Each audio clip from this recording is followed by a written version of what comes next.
As Nigeria moves toward the 2027 elections, a fundamental question confronts the Yoruba people.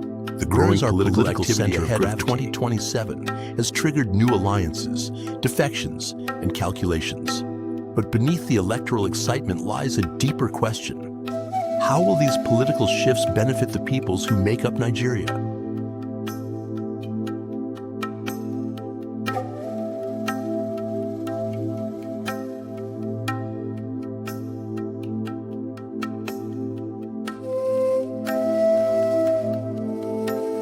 And more specifically, how will they benefit the Yoruba nation? The 1999 Constitution recognizes states as the building blocks of Nigeria, but it does not recognize the peoples who existed long before those states were created.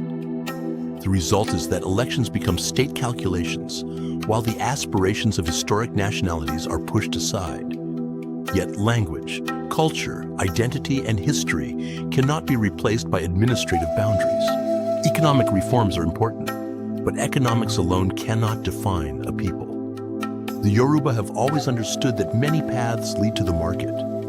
Economic choices must reflect social values and cultural priorities. The Western region demonstrated this through a development model that combined economic growth with social purpose. That lesson remains relevant today.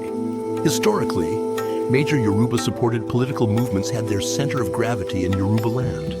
They were not ethnic parties, but they reflected Yoruba aspirations and provided a platform for regional development. Military intervention, civil war, and increasing centralization gradually weakened that relationship. Today, political parties dominate Yoruba land, but their center of gravity lies elsewhere. The question is no longer whether to restructure. The question is, how? The Yoruba must therefore reset their center of gravity, not in a partisan, electoral sense, but in engaging the current reality with an agenda anchored on the Yoruba Referendum as the pathway to restructuring and true federalism, and which will not be dependent on or tied to electoral promises.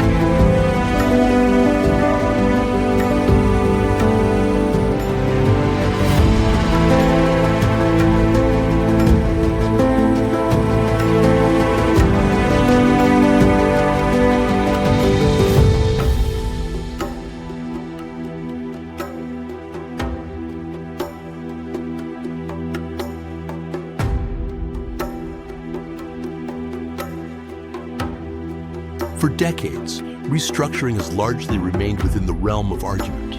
The assumption has been that reason alone would persuade its opponents. Reasoning has not prevailed, and it will not prevail on its own. The next stage must be practical politics. That is why the Yoruba Referendum matters. It transforms restructuring from an idea into a democratic political process. The call to reset recognizes that restructuring's opponents will not be moved by logic alone. Restructuring will only gain practical meaning when it moves from argument into the arena of practical politics. That is why a concerted effort must be made to demand the Yoruba Referendum from our state assemblies. The framework already exists in the Bill for a Referendum, specifically Article 10. Article 10 outlines the creation of a constitutional commission. This commission would serve as the Yoruba's political and ideological anchor on refederalization. It would be our center of gravity, grounded in the annexure to the Bill for a Referendum, engaging other nationalities and insulating Yoruba politicians from external pressures.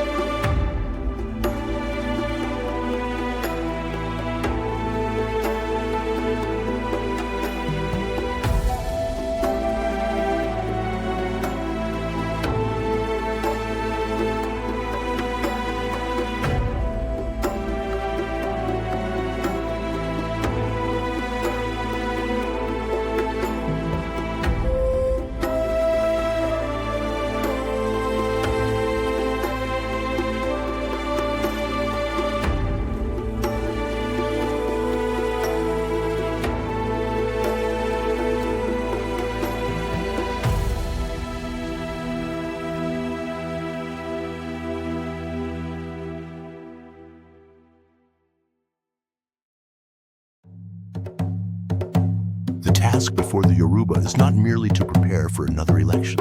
It is to reset the Yoruba Center of Gravity. Not around parties, not around personalities, but around a constitutional agenda. The Yoruba Referendum is the starting point. It is the pathway to restructuring, the pathway to true federalism, and the pathway to restoring the people as the true constituents of the Nigerian Federation. The time for the reset has come.